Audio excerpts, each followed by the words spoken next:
State PCS UPSC जैसे exam का preparation कर रहे हैं, चैनल को सब्सक्राइब कर लीजिए। अभी हम लोग चला रहे हैं बीपीएससी स्पेशल कड़ी। उद्देश्य है कम से कम समय में जितने भी हमारे सिलेबस के इंपॉर्टेंट कंटेंट है उसको अवेलेबल करा दिया जाए। अगर आपने वीडियो मिस कर दिया है बीपीएससी प्लेलिस्ट जाके जरूर देखिएगा। फर्स्ट टाइम आए हैं चैनल को सब्सक्राइब कर लीजिएगा। एग्ज़ाम के लिए बहुत इंपॉर्टेंट होने वाला है ये चैनल। तो आइए हम लोग शुरू करते हैं। गांधी युग के प्रश्न, न केवल बीपीएससी बल्कि जितने भी प्रश्न पूछे गए हैं गांधी युग से, जितने भी एग्जाम में, वो सारे हम लोग यहाँ कवर करने वाले हैं। करमचंद गांधी कहाँ के दीवान थे? तो ये पोरबंदर, राजकोट और वांकानेर तीनों के थे। सही उत्तर हो जाएगा उपयुक्त सभी।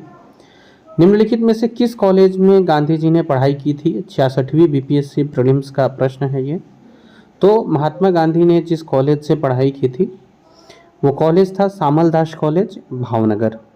दक्षिण अफ्रीका में रहने की अवधि में महात्मा गांधी ने निम्न में से किस पत्रिका का प्रकाशन किया था? तो ये इंडियन ओपिनियन है। यूपी पीसीएस प्रीलिम्स 2002 के प्रश्न हैं। प्रश्न के नीचे किस स्टेट पीसीएस में और किस ईस्वी में प्रश्न पूछे गए हैं ये भी आपको लिखा हुआ मिल रहा है। आप पूरे के पूरे कंटेंट को कवर कर लेंगे केवल हमारे वीडियोस के माध्यम से। द इंडियन ओपिनियन इसका उत्तर है। फिनिक्स फॉर्म कहाँ है? तो ये डरबन, दक्षिण अफ्रीका में है। 1904 में स्थापना हुआ था। नीचे आप देखते चलेंगे किस किस एग्जाम में प्रश्न पूछा गया है। एम के गांधी किस चीज़ के समर्थक थे? तो जो एम के गांधी यानी मोहनदास करमचंद गांधी थे, ये दार्शनिक अराजकतावाद के समर्थक थे। गांधी जी के राम राज्य के युगल सिद्धांत कौन थे? तो देखिए, एक तो सिद्धांत ये था गांधी जी का कि सत्य, और दूसरा अहिंसा, ये इनका युगल सिद्धांत था। अहिंसा का अर्थ क्या है गांधी जी की दृष्टि में? तो अहिंसा का अर्थ गांधी जी बता रहे हैं, ये आपको यूपी पीसीएस प्रीलिम्स 1994 का है, सत्य की प्राप्ति करना। गांधी के संदर्भ में निम्नलिखित में से कौन सा कथन सही है? बिना मार्क्सवाद के मार्क्सवादी, बिना समाजवाद के समाजवादी, बिना व्यक्तिवाद के व्यक्तिवादी, या समाजवादियों में व्यक्तिवादी और समाजवादियों में मार्क्सवादी। तो ये सही उत्तर है, समाजवादियों में व्यक्तिवादी और मार्क्सवादी। गांधी की सत्याग्रह रणनीति में किससे सबसे अंतिम स्थान है? तो देखिए, हड़ताल जो है वो उनका सबसे अंतिम स्थान था। गांधी जी के सिद्धांत के अनुसार निम्नलिखित में से कौन सा एक कथन सही नहीं है? तो सत्याग्रही का उद्देश्य शत्रु को पराजित करना है, ये लाइन गलत है। गांधी जी के अनुसार हिंसा का क्रूरतम रूप क्या है? तो ये है महिलाओं और बच्चों का उत्पीड़न करना। एक्चुअली इसमें उन्होंने सभी को दिया था, लेकिन क्योंकि पूछा है क्रूरतम रूप तो ये हो जाएगा गरीबी का स्थायित्व। गांधी जी ने परिवार नियोजन हेतु क्या तरीका बताया था? आत्मनियंत्रण। गांधी जी दक्षिण अफ्रीका में कुल कितने वर्ष रहे? तो इसका सही उत्तर होगा, गांधी जी दक्षिण अफ्रीका में जो वो टाइम बिताए थे वो 21 वर्ष का समय था। महात्मा गांधी कब दक्षिण अफ्रीका से भारत लौटे? 1915 में आए थे। दक्षिण अफ्रीका के किस रेलवे स्टेशन पर गांधी जी को ट्रेन से फेंका गया था? या अपने फिल्मों में या फिर ऐसे कहानी के दौरान भी सुना होगा, पीटर मारिट्सबर्ग था ये। एम के गांधी ने निम्नलिखित भारतीय राष्ट्रीय कांग्रेस के अधिवेशन में से किस एक में भाग लिया था? तो कलकत्ता अधिवेशन 1901, इसमें मोहनदास करमचंद गांधी ने भाग लिया था, याद रखिएगा ये। भारत के स्वतंत्रता आंदोलन के दौरान महात्मा गांधी द्वारा स्थापित साबरमती आश्रम ये किस नगर के बाहर स्थित है? इसकी स्थापना ये 1915 में करते हैं। और ये आपको जो साबरमती आश्रम है ये कहाँ पे स्थित है? तो अहमदाबाद में। महात्मा गांधी ने अहमदाबाद के निकट साबरमती के किनारे एक आश्रम बनाया था, इसे सत्याग्रह आश्रम कहा गया। महात्मा गांधी से जुड़े आश्रमों में सबसे पुराना आश्रम कौन सा है? तो फिनिक्स आश्रम है, जिसे इन्होंने 1904 में बनाया था। गांधी जी ने सेवा धर्म ये कहाँ अपनाया था? सही उत्तर हो जाएगा, गांधी जी ने सेवा धर्म को अपनाया था दक्षिण अफ्रीका, पुणे, शांति निकेतन, मुंबई। ये 4 ऑप्शन है, दक्षिण अफ्रीका इसका सही उत्तर है। एसर्शन रीजनिंग का क्वेश्चन है, और इसमें जब आप अभिकथन पढ़ते हैं तो है गांधी जी को राष्ट्रीय आंदोलन के नेतृत्व के लिए तैयार किया दक्षिण अफ्रीका के संघर्ष ने, जो कि सही है। भारतीयों के जुझारूपन को देखकर गांधी जी को यह विश्वास था कि भारतीय जनता किसी उद्देश्य के लिए जुझारू हो सकती है। तो नहीं, ये गलत है, ये सही है, जबकि आर जो है वो गलत है। अगले क्वेश्चन पे आते हैं हम लोग। महात्मा गांधी के राजनीतिक गुरु कौन थे? ये गोपाल कृष्ण गोखले जी हैं। कमेंट बॉक्स में अपना स्कोर बिल्कुल बताइएगा। महात्मा गांधी के अनुसार राजनीति का तात्पर्य क्या था? देखिए, महात्मा गांधी ये मानते थे कि जो राजनीति हो वो जन कल्याण के लिए सक्रिय हो। गांधी जी ने राजनीति का जो प्रतिमान प्रस्तुत किया उनमें कौन सी विशेषताएं उसमें नहीं है, तो इसका सही उत्तर होगा सत्ता। बिहार का वह रसोइया जिसने 1917 में महात्मा गांधी की हत्या के प्रयास को विफल कर दिया था, यह बतक मियाँ थे। 69वीं बीपीएससी प्रीलिम्स 2023 यानी कि पिछले ही बीपीएससी प्रीलिम्स में पूछी गई है यह। नेक्स्ट प्रश्न पे हम लोग चलेंगे, किसने चंपारण सत्याग्रह के दौरान बिहार में गांधी जी की जान बचाई थी, तो ये बतक मियाँ है। निम्नलिखित में से किसने सत्याग्रह शब्द को गढ़ा, तो ये महात्मा गांधी है। भारत के स्वतंत्रता संघर्ष के दौरान सबसे पहले सत्याग्रह किसने किया था, तो ये महात्मा गांधी है। निम्नलिखित में से कौन सा भारत में गांधी जी का पहला सत्याग्रह आंदोलन था जिसमें उन्होंने सविनय अवज्ञा का प्रयोग किया, तो ये चंपारण है।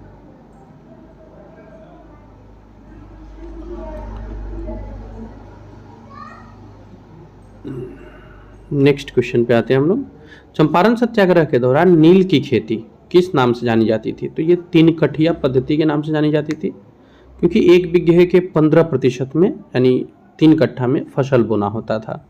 निम्नलिखित में से मोहनदास करमचंद गांधी, यहाँ हम लोग देख लेते हैं, भारतीय निष्क्रिय विरोध के लिए जाने जाते हैं। निम्नलिखित में से किसने कहा था विदेशी वस्त्रों की बर्बादी ही उनका सबसे सर्वोत्तम व्यवहार है, महात्मा गांधी थे। ब्रिटिश निर्मित उत्पादों का गांधी का बहिष्कार प्रभावी हुआ क्योंकि ब्रिटेन भारत को एक बड़ा डैश समझता था, निर्मित वस्तुओं का बाजार।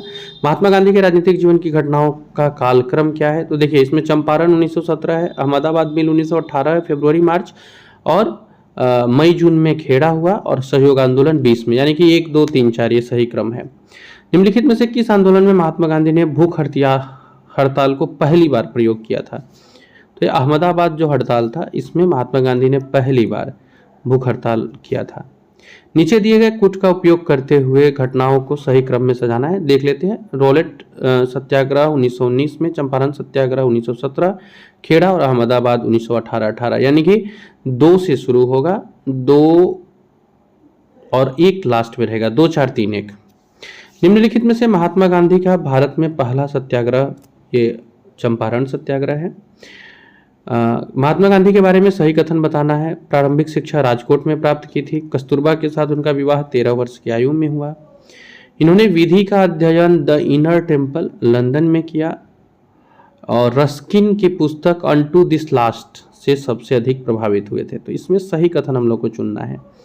तो अनटू दिस लास्ट से प्रभावित हुए थे, ये भी सही है। इस तरह से इसका सारा लाइन ही सही है। महात्मा गांधी ने कहा था कि उनकी कुछ सबसे गहन धारणाएं अनटू द लास्ट पुस्तक से बना हुआ है और इस पुस्तक ने उनके जीवन को बदल दिया। और धारणा क्या है, तो व्यक्ति का कल्याण सबके कल्याण में निहित है। गांधीवादी विचारधारा किससे प्रभावित रही है, तो देखिए ये बहुत ज़्यादा टॉलस्टॉय से प्रभावित व्यक्ति थे, ये हम लोग जानते हैं। लेकिन ये गांधी जी की जो विचारधारा है इसमें टॉलस्टॉय का तो खैर गहरा प्रभाव था। इन्होंने टॉलस्टॉय फॉर्म भी बनाया था, लेकिन अन्य जो इसमें थे इनका भी उपयुक्त इम्पैक्ट पड़ा था इन पे। खिलाफत आंदोलन में गांधी जी सम्मिलित नहीं थे, खैर ये थोड़ा सा मुझे विवादित क्वेश्चन लगता है। अगले क्वेश्चन हम लोग देखते हैं, किसका नेतृत्व महात्मा गांधी ने नहीं किया था निम्नलिखित में से, तो बारदोली का नहीं किया था। आप कमेंट बॉक्स में बताइएगा बारदोली सत्याग्रह का नेतृत्व किसने किया था। महात्मा गांधी को सबसे पहले राष्ट्रपिता किसने कहा, कई सारे एग्जाम में रिपीटेड पूछे गए हैं। गांधी के नाम के पहले महात्मा कब जोड़ा गया था, तो ये चंपारण सत्याग्रह के दौरान जुड़ा था। सर्वप्रथम महात्मा के तौर पर संबोधित करने वाले रविंद्रनाथ टैगोर है। नोआखाली काल में महात्मा गांधी के सचिव थे, ये क्वेश्चन भी कई बार पूछा गया है, प्यारे लाल, याद रखिएगा। निम्नलिखित में से किस सत्याग्रह आंदोलन में गांधी जी ने प्रत्यक्ष रूप से भाग नहीं लिया था, तो ये वाइकॉम है। बाकी राजकोट, खेड़ा और असहयोग में इन्होंने प्रत्यक्ष रूप से भाग लिया था। भारतीय इतिहास के संदर्भ में वाइकॉम सत्याग्रह के संबंध में कौन से कथन सही है, यह अस्पृश्यता और जातिगत भेदभाव के विरुद्ध एक सत्याग्रह था और महात्मा गांधी ने इसमें भाग नहीं लिया था। देखिए प्रत्यक्ष रूप से तो महात्मा गांधी ने भाग नहीं लिया था, तो ये दोनों ही कथन सही हो जाएगा, यानी इसका सही उत्तर होगा 1 और 2। महात्मा गांधी का छत्तीसगढ़ में पहला आगमन गांधी के निम्नलिखित अनुयायी में से कौन पेशे से एक शिक्षक थे? तो इसमें जो है आपको जेबी कृपलानी पेशे से टीचर थे। निम्न उद्योगपतियों में से कौन व्यक्ति लंबे समय तक एआईसीसी के खजांची रहे और 1930 में जेल भी गए हैं?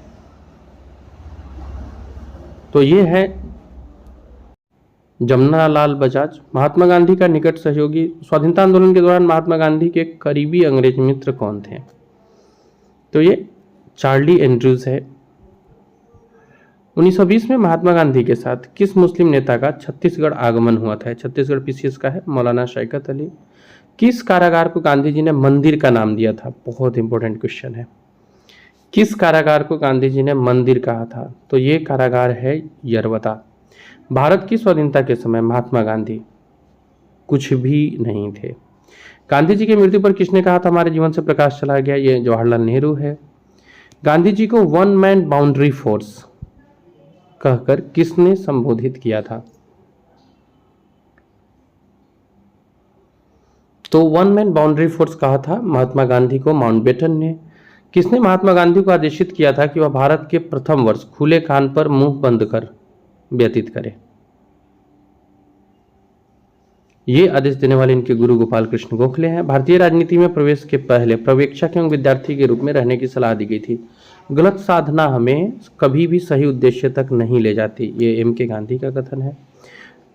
जो नैतिक दृष्टिकोण से गलत है वो राजनीतिक दृष्टिकोण से सही हो ही नहीं सकता, ये किनका लाइन है? तो ये महात्मा गांधी का लाइन है। गांधी जी ने अपना पहला सत्याग्रह कहाँ प्रारंभ किया था? मतलब रीजन क्या था? तो मजदूरों को कम वेतन दिए जाने के विरुद्ध में किया था।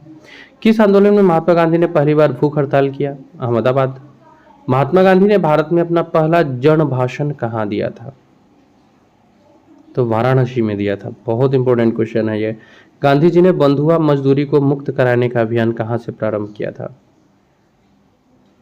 तो ये इन्होंने शुरू किया था, बंधुआ मजदूरों को मुक्त कराने का काम गांधी जी ने प्रारंभ किया था। पटना, कलकत्ता, बंबई, गोरखपुर। अगर आप ऑप्शन एलिमिनेट भी कर सकते तो भी आप इस आंसर के करीब पहुंच जाएंगे। तो गांधी जी ने बंधुआ मजदूर जो थे इनको मुक्त कराने का काम जो किया था, कमेंट बॉक्स में बताइएगा। निम्नलिखित में से महात्मा गांधी का कौन सा संघर्ष औद्योगिक श्रमिकों से संबंधित था? तो ये अहमदाबाद है। निम्नलिखित में से किसके लिए अहमदाबाद सत्याग्रह आरंभ हुआ था? सूती मिल कामगारों के लिए। गांधी जी के ट्रस्टशिप के सिद्धांत से जुड़ा कौन सा एक सही कथन है, सही जोड़ी है? तो गांधी जी के ट्रस्टशिप सिद्धांत के प्रतिपाद्य के लिए दक्षिण अफ्रीका 1903, ये सही सुमेलित है। अर्थव्यवस्था के बारे में कौन सा एक कथन सही नहीं है गांधीवादी अर्थव्यवस्था में? तो इसका सही हो जाएगा गांधीवादी अर्थव्यवस्था में जो एक लाइन गलत है वह है भारत में मशीनीकरण के पक्षधर नहीं थे, सॉरी यूएसए में मशीनीकरण के पक्षधर नहीं थे।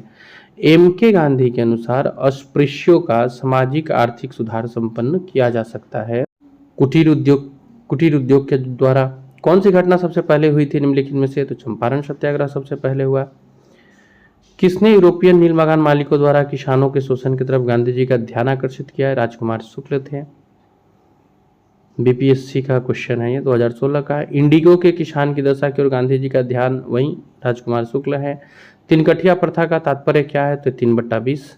गांधी जी ने भारत में पहली बार सत्याग्रह आंदोलन बिहार में किया।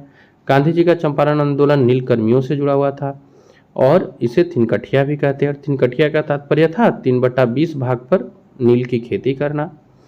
ठीक है, चंपारण और नील से जुड़ा हुआ है ये। राजेंद्र प्रसाद, अब यहाँ पे 2 लाइन है। महात्मा गांधी को चंपारण आने तथा कृषकों की समस्या की जांच करने के लिए राजी किया, है गलत है। चंपारण जांच में सहयोगी के रूप में जेबी कृपलानी थे, ये सही है, यानी कि केवल 2 इसका सही उत्तर होगा। चंपारण संघर्ष में महात्मा गांधी का साथ दिया था, हाँ यहाँ पे आपको राजेंद्र प्रसाद और अनुग्रह नारायण सिन्हा इन लोगों ने साथ दिया था। महात्मा गांधी के चंपारण सत्याग्रह से राजकुमार शुक्ल संबंधित है। चंपारण आंदोलन मुख्यतः नगदी फसल के विरोध में था। भारत में नियोजित विकास का विरोध महात्मा गांधी ने किया था कि ये जो नियोजित विकास है ये नहीं होना चाहिए। चंपारण आंदोलन से जयप्रकाश नारायण संबंधित नहीं है, बाकी सब लोग संबंधित है। 1917 के चंपारण आंदोलन से कौन संबंधित नहीं है? तो इसमें तो निम्नलिखित, इस क्वेश्चन को हम लोग स्किप करते हैं, एक बार आप कमेंट बॉक्स में उत्तर बताइएगा। एक इस क्वेश्चन को देखते हैं, आईएएस का क्वेश्चन है ये। रोपण फसल तथा वाणिज्यिक गिरावट होना चंपारण सत्याग्रह का भी एक कारण था। एफजी स्लाई जो थे ये अध्यक्ष थे चंपारण कृषि जांच समिति के, और कौन से सदस्य नहीं थे ये पूछा गया है। तो इसमें अनुग्रह नारायण सिन्हा ये डिस्कनेक्टेड थे।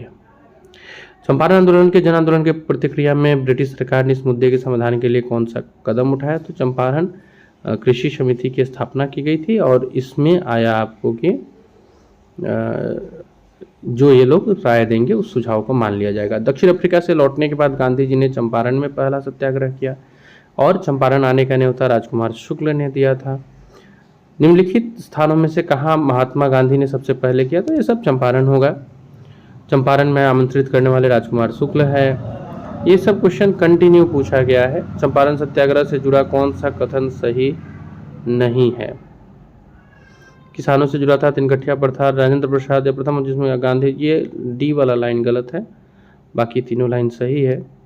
चंपारण नील आंदोलन के राष्ट्रीय नेता महात्मा गांधी हैं। महात्मा गांधी के चंपारण सत्याग्रह का किसने विरोध किया था? ये एक इंटरेस्टिंग फैक्ट है। एनजी रंगा ने विरोध किया था। खेड़ा के किसानों के पक्ष में महात्मा गांधी के सत्याग्रह संगठित करने का देखिए पहला कारण था राजस्व की उगाही स्थगित नहीं की थी प्लेग के बावजूद भी, तो ये एक कारण था। अब हम लोग शुरू करते हैं खिलाफत आंदोलन। खिलाफत आंदोलन का प्रारंभ किसने किया था? शौकत अली, मोहम्मद अली, ये दो हैं जिन्होंने अली बंधु के रूप में जाने जाते हैं, और इन्होंने इसको स्टार्ट किया था। शरीयतुल्लाह, फरायजी शरीयतुल्लाह है, अबुल कलाम आज़ाद, तो 1, 2 और 4 ये जुड़े हुए थे, शौकत अली, मोहम्मद अली और अबुल कलाम आज़ाद। बी इसका सही उत्तर हो जाएगा। खिलाफत आंदोलन के प्रमुख नेता कौन थे? मौलाना, अच्छा अब इसमें ऑप्शन देखना है तो मोहम्मद अली और शौकत अली ये सही हो जाएंगे। खिलाफत आंदोलन का मुख्य उद्देश्य कौन सा था? तो देखिए भारत में ये जो ऑप्शन है इसमें से हम लोग को सही चुनना है। एक बार देखते हैं। भारत के मुसलमानों में ब्रिटिश विरोधी भावना उत्पन्न करना और ओटोमन साम्राज्य की रक्षा और खिलाफत का रक्षण, ये 2 खिलाफत आंदोलन के प्रमुख उद्देश्य थे। मुस्लिम समाज का सुधार या पृथक निर्वाचक मंडल की मांग इस समय नहीं हुई थी। तो इससे 1 और 4 हम लोग के पास उत्तर निकल करके आता है। अब एक बार हम लोग कूट से देख लेते हैं, तो डी सही उत्तर हो जाएगा। 1919 में अखिल भारतीय खिलाफत सम्मेलन का अध्यक्ष किसे चुना गया था? तो ये महात्मा गांधी थे। यूपी पीसीएस प्रीलिम्स 1993 का प्रश्न है। हम लोग इसमें महात्मा गांधी से किसी भी एग्जाम में जो भी प्रश्न बने हैं उन सबको कवर कर रहे हैं। खिलाफत आंदोलन का समर्थन महात्मा गांधी ने क्यों किया था? तो देखिए ये चाह रहे थे कि मुसलमानों का सहयोग भी अंग्रेजों के खिलाफ प्राप्त हो, इसके लिए इन्होंने खिलाफत आंदोलन का समर्थन किया था। खिलाफत आंदोलन को समर्थन किसने दिया था? महात्मा गांधी जी ने। किसने खिलाफत आंदोलन को हिंदुओं और मुसलमान की एकता के अवसर के रूप में देखा? तो ये एम के गांधी हैं। निम्नलिखित में से किस एक ने खिलाफत आंदोलन के दौरान हाजिक उल मुल्क की पदवी त्याग दी थी? तो हाजिक उल मुल्क की पदवी खिलाफत आंदोलन के दौरान त्यागा गया था, और ये त्यागा था हकीम अजमल खान ने। गांधी जी को किसने सावधान किया था कि मुस्लिम धार्मिक नेता और उनके अनुयायियों के कट्टरपन को प्रोत्साहित नहीं करे? तो ये मोहम्मद अली जिन्ना थे। नेक्स्ट क्वेश्चन पे आते हैं। निम्नलिखित में से किसने महात्मा गांधी की खिलाफत आंदोलन में भागीदारी की भर्त्सना की थी? तो अभी हम लोगों ने ऊपर स्टेटमेंट देखा है, इसी से आप उत्तर लगा सकते हैं, मोहम्मद अली जिन्ना। निम्नलिखित में से खिलाफत आंदोलन का परिणाम क्या था? तो देखिए हिंदू मुस्लिम मतभेदों में कमी आई, ये तो था प्रमुख रूप से। 4 अप्रैल 1919 को दिल्ली की जामा मस्जिद के प्रवचन मंच से हिंदू मुस्लिम एकता पर भाषण दिया था स्वामी श्रद्धानंद ने। कांग्रेस ने खिलाफत आंदोलन का समर्थन किया था। अब इन जो तथ्य है यहाँ से कूट बनाना है। खलीफा की पुनः स्थापना के लिए, मुसलमानों की सहानुभूति प्राप्त करने के लिए, और 1 और 3, तो ये सही हो जाएगा। भारतीय नेता ने खिलाफत आंदोलन का समर्थन नहीं किया था, वो कौन थे? तो एक तो मदन मोहन मालवीय, यहाँ ऑप्शन से आप एलिमिनेट कर सकते हैं। जवाहरलाल नेहरू, मदन मोहन मालवीय, मोहम्मद अली या स्वामी श्रद्धानंद। तो मदन मोहन मालवीय हैं, ये खिलाफत आंदोलन का समर्थन नहीं किए थे। 1920 की खिलाफत कमेटी की सभा जिसने गांधी जी को असहयोग आंदोलन के नेतृत्व को संभालने का अनुरोध किया, यह सभा इलाहाबाद में हुई थी। नेक्स्ट क्वेश्चन पे हम लोग चलते हैं। इस मिसाल में हम मुसलमानों को हिंदुओं से भिड़ा नहीं पाए, ये कौन सी एक घटना के से एंचिसन के कथन का संबंध है? तो खिलाफत और असहयोग आंदोलन। आईएएस प्रीलिम्स का क्वेश्चन है ये 2000 का। 1921 का मोपला आंदोलन किस चीज का शाखा था, मीन्स किस आंदोलन के पैरेलल में चल रहा था? तो ये चल रहा था खिलाफत आंदोलन के पैरेलल में।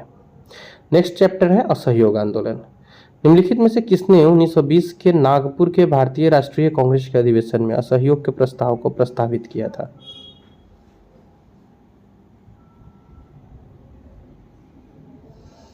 सीआर दास थे। सॉरी, असहयोग के प्रस्ताव को प्रस्तावित किया था, सीआर दास हो जाएंगे। भारतीय राष्ट्रीय कांग्रेस ने पहला असहयोग आंदोलन किस वर्ष शुरू किया था? तो ये 1920 में हुआ था। भारतीय राष्ट्रीय कांग्रेस ने असहयोग आंदोलन किस वर्ष प्रारंभ किया? उससे सिमिलर है क्वेश्चन। महात्मा गांधी द्वारा चलाया गया पहला जन आंदोलन कौन सा था? यूपीपीसीएस का प्रश्न है। सही उत्तर होगा असहयोग आंदोलन। नील आंदोलन पहला आंदोलन था, लेकिन वो कृषक आंदोलन था केवल, और ये जन आंदोलन में खिलाफत के प्रश्न पर असहयोग आंदोलन 1920 में शुरू हुआ। कौन सा एक असहयोग आंदोलन को प्रारंभ करने का कारण नहीं था? तो देखिए, नमक कानून इसका कारण नहीं था। भारतीय राष्ट्रीय कांग्रेस का सितंबर 1920 में कलकत्ता में जो विशेष अधिवेशन आयोजित हुआ था, उसमें असहयोग आंदोलन को प्रस्ताव पारित करने की गई थी। अध्यक्ष कौन थे वहां? तो लाला लाजपत राय थे। तो असहयोग आंदोलन जो का प्रस्ताव जो पारित हुआ था, लाला लाजपत राय के द्वारा हुआ था। गांधी जी ने 1920 में असहयोग आंदोलन प्रारंभ किया। एक वर्ष में स्वराज, ये नारा गांधी जी ने कब दिया था? तो असहयोग आंदोलन के समय गांधी जी ने इस नारा को दिया था। 1919 के सुधार के भारतीयों की आकांक्षाओं को पूर्ण करने में असफलता के साथ स्वराज अथवा स्वशासन हेतु आंदोलन किया भारतीय राष्ट्रीय कांग्रेस ने, और इसका नेतृत्व किया था महात्मा गांधी जी ने। एक वर्ष के भीतर स्वराज की प्राप्ति का लक्ष्य था, हम लोग अभी ऊपर ही देखे थे इसे। असहयोग आंदोलन के संबंध में गलत कथन पहचानना है। इसमें एम.ए. जिन्ना ने इस आंदोलन का समर्थन किया था, ये गलत है, इसने समर्थन नहीं किया था। नगरों में असहयोग आंदोलन के संबंध में कौन सा कथन गलत है, मीन्स सही नहीं है। आंदोलन में केवल उच्च जाति और अमीरों ने भाग लिया। मद्रास की जस्टिस पार्टी द्वारा भी काउंसिल के चुनाव का बहिष्कार किया गया। अच्छा, असहयोग आंदोलन के समय में अगर इस तरह का प्रश्न रहे तो आप एक चीज ध्यान रखिएगा कि उच्च जाति और अमीरों ने भाग नहीं लिया था, पहला चीज। दूसरा है, मद्रास की जो जस्टिस पार्टी है, काउंसिल के चुनाव का बहिष्कार किया था, ये भी नहीं था। यानी कि एक और दो, दोनों कथन गलत है। गांधी जी के सहयोग आंदोलन में लोगों को शराब से परहेज करने का आग्रह किया। शराब पीने को प्रेरित करने वाले व्यक्तियों की सूची प्रसारित की जो शराब पीते थे। इस प्रदेश का नाम बताइए, किस प्रदेश में शराब पीने वाले व्यक्तियों की सूची जारी की गई?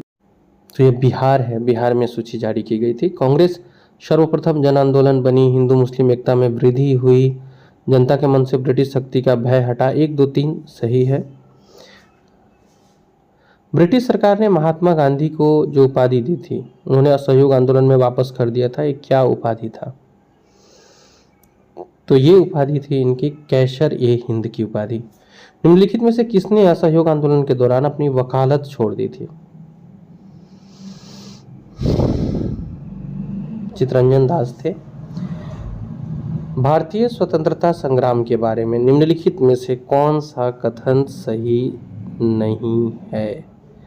1921 में महात्मा गांधी को गिरफ्तार किया गया, गलत है यह। गांधी जी ने असहयोग आंदोलन से हाथ खींच लिया था, ये सही है। गांधी जी ने अपना पहला सर्व प्रमुख भाषण बनारस हिंदू विश्वविद्यालय में दिया, यानी कि ये इसका सही उत्तर होगा। तो इस वीडियो में हम लोग यहीं तक कवर कर रहे हैं। अगले वीडियो में हम लोग कंटिन्यू रखेंगे गांधी जी से जुड़े इंपॉर्टेंट फैक्ट्स को। फिलहाल पहली बार आए हैं चैनल पे, सब्सक्राइब जरूर कर लीजिएगा और पूरे बीपीएससी 17वीं के प्रीलिम्स तक हमसे जुड़े रहिए। लगभग सारे जितने भी हमारे सिलेबस के इंपॉर्टेंट टॉपिक्स हैं, सब पे हम प्रश्न बनाएंगे और लेके आप तक आएंगे। अभी के लिए इतना ही, मिलते हैं हम लोग अपने अगले वीडियो में।